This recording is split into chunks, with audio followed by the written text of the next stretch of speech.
Next sum பாருங்க unit number 3 exercise 3.3 ல second sum நம்ம பார்க்கிறோம் 5/7, 2√6/7 is a point on the terminal side of an angle theta in standard position. Determine the sixth trigonometric function value of an angle theta அப்படி கொடுத்திருக்காங்க. அதாவது இந்த பாயிண்ட வச்சு நமக்கு trigonometric angle கண்டுபிடிக்க சொல்றாங்க. sin cos tan secant cosecant cot. இப்போ பாருங்க நான் என்ன பண்றேன் அப்படினா ஃபர்ஸ்ட் வந்து நான் முதல்ல இந்த ஆங்கிள் அப்படியே ஒரு ஆங்கிள் ஒரு xy கோஆர்டினேட்ல நான் என்ன பண்றேன் புட் பண்றேன் பாயிண்ட 5,7 and 2√6,7 அப்ராக்ஸிமேட்டா பாசிட்டிவ் ரெண்டுமே பாசிட்டிவ் அல ஃபர்ஸ்ட் குவாட்ரண்ட்ல வரும். இதோட வேல்யூ 5/7, 2√6/7 நான் எடுத்துக்கிறேன். எடுத்துட்டு இத அப்படியே ஒரு என்ன பண்றேன் ஒரு ஜாயின் பண்ணும்போது எனக்கு என்ன கிடைக்கும் அப்படினா ஒரு ட்ரையாங்கிள் கிடைக்குது. இது 90 டிகிரிக்கு ஆப்போசிட்ல இருக்குது ஹைபோடெனஸ், தீட்டாக்கு ஆப்போசிட்ல இருக்குது opposite side, balance adjacent side இதெல்லாம் நமக்கு தெரியும். ஓகே, இது நேம் கொடுத்துக்கிறேன் OAB அப்படி நேம் கொடுத்துக்கிறேன். இல்ல x ஆக்சிஸ் ஓட வேல்யூ என்னன்னா 5/7 and y கோஆர்டினேட் ஓட வேல்யூ 2√6/7. இந்த OB ஓட வேல்யூ எனக்கு தெரியாது, அதனால நான் இதை x அப்படினு எடுத்துக்கிறேன். எடுத்துட்டு இது ஒரு ரைட் ஹேண்ட் ட்ரையாங்கிளா இருக்கறனால நான் இந்த பித்தகோரஸ் தியரத்தை யூஸ் பண்ணும்போது எனக்கு இந்த வேல்யூ கிடைக்கும். அப்போ நான் என்ன பண்றேன் அப்படினா இந்த ரைட் ஆங்கிள் ட்ரையாங்கிள் OAB ல நான் என்ன பண்றேன் பாருங்க OAB OA square plus AB square is equal to OB square. அதாவது sum of the square of the two sides is equal to the square of the hypotenuse. Pythagoras உடைய தியரத்தை நான் use பண்றேன்.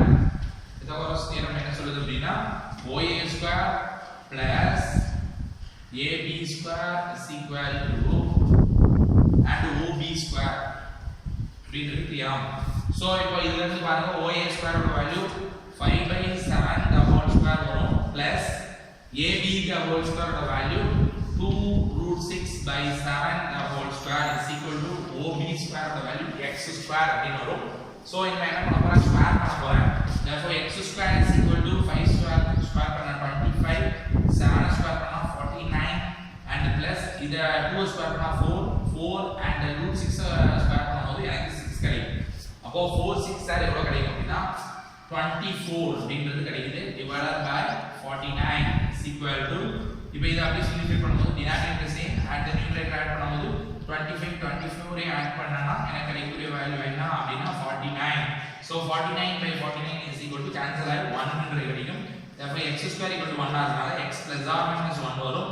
நான் பிளஸ் வேல்யூ மட்டும் positive x axis அப்படின்றனால positive axis பாத்தீங்க. அப்போ இந்த x ஓட வேல்யூ நான் என்ன பாசிட்டிவ் நம்பரா எடுத்துக்கிறேன். x equal to 1 அப்படி எடுத்துக்கலாம். சோ x ஓட வேல்யூ எனக்கு என்ன கிடைச்சு 1 அப்படி கிடைச்சிது. இப்போ நாம என்ன பண்ணலாம் அப்படினா அந்த trigonometric functions நான் கிரியேட் பண்ணலாம். ஃபர்ஸ்ட் sin θ அப்படினா அப்படிங்கிறது தெரியும். sin θ is equal to opposite side by hypotenuse அப்படின்னு தெரியும்.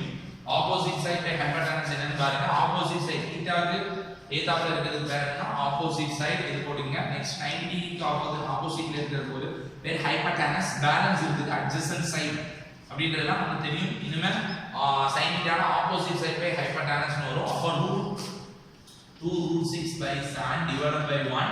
அப்போ sin θ ஓட வேல்யூ என்னன்னா 2√6/7 அப்படின்னு கிடைச்சிருக்கு. நெக்ஸ்ட் பாத்தீங்கன்னா cos θ அடுத்து cos θ ஓட value adjacent side by hypotenuse அப்படின்னு சொல்லுவோம். adjacent side by hypotenuse னா பாருங்க adjacent side 5/7 divided by 1 வரும். அப்போ ஆன்சர் என்ன 5/7. நெக்ஸ்ட் இங்க பாருங்க sin ஓட ரெசிப்ரோக்கலான cosecant அது கூட பாத்துக்கலாம்.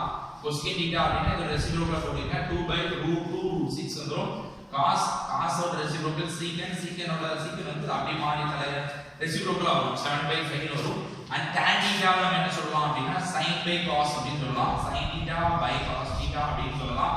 சொல்லும்போது sin ஓட வேல்யூ என்னன்னு பாருங்க 2√6/7 divided by sin/cos ஓட வேல்யூ பாருங்க 5/7. அப்போ 7 கேன்சல் ஆயிடுனா 2√6/5 is a tan θ.